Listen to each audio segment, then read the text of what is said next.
سلامونه ملګرو د انډیا خلاف پاکستان اوس په دې سټیج باندې ولاړ دی چې پاکستان د جنگ تیاریو کی مطلب دا نه چې اوس پکینیو خبره او په خبرو باندې حل کیږي اوس کچره تاسو وایي چې نه د کینی یونایټډ نیشن کې د کینی امریکا د کینی کچره د په دې جنگ کې درېمګړې ځان سره کینولو نو که جنگ کیږي او کنه کی هو که درېمګړې په دې منس کې کیناستو نو جنگ به بیا خامخا کیږي پاکستان ایر فورس ته پکار دی چې ځان ریډي کی بالکل ریډي هم دی غي خپل هوایي مشکونه تیاری کوي خپل ایکسرسایز کوي لګیا دي آرمی بارډر باندې اکټیو شوی د پاکستان چې کوم آرمی دا زمونږ آرمی چې کومه په بارډر باندې اکټیو بل طرف ته انډیا چې کومه دا هم په بارډر باندې اکټیو د انډیا دا دمکی بار ورکي چې مونږه باټه کو اوس کچري انډیا اٹیک کوي نو پاکستان به قراره جواب ضرور ورکي ځکه پاکستان هم اکټیو شوی دی اوس صرف ملټری ډیپلوماسي کار کول شي مطلب اوس زموږ چې کومه آرمی دا د خپل کار کول شي ځکه پالیټکس سیاسي ډیپلوماسي چې کوم دا غي نه کار اوس ہوتے دي ځکه انټرنیشنل ریلیشن کې کار چې کوم دی ډیر زیات لیټ شوی دی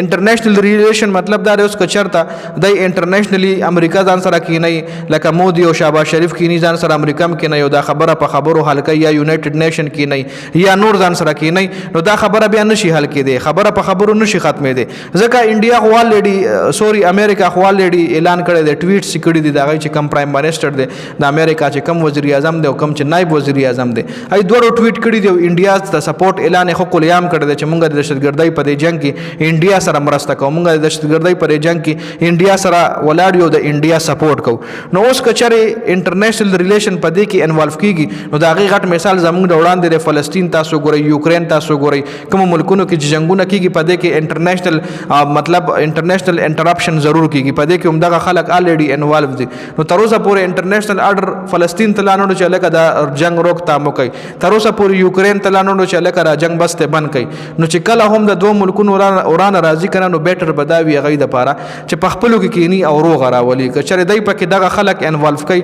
نو بیا د غروغه چې کم دی مال ډیره زیاته مشکل اخکاری یوکرين جنگ موږ لخکاری دغه نور ملکونو جنگونه موږ لخکاری انټرنیشنل آرډر چې کم دی په یو ځای کې نه امپلیمنٹ کیږي او نزي که تاسو وګورئ انټرنیشنل آرډر نشته چې ځا امریکا بارډر کې یوکرين ته چلے کا جنگ سٹاپ کوي یا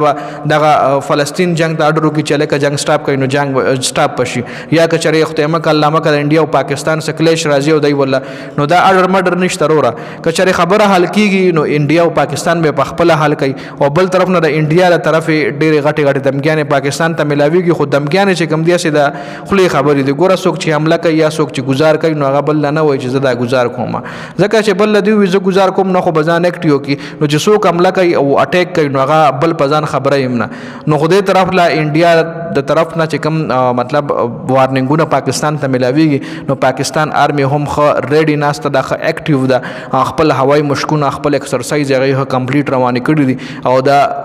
مطلب دا کاڼي گزار سره به د کاڼي گزار کیږي او د خختي گزار سره به د خختي گزار کیږي د پړک په بدل کې پړک او د سوک په بدل کې به سوک ویږي نو دا اپډیټ سو دی حواله سره تاسو سره لري خپل قیمتي رائے موږ سره په کمنټ کې ضرور شریک کړئ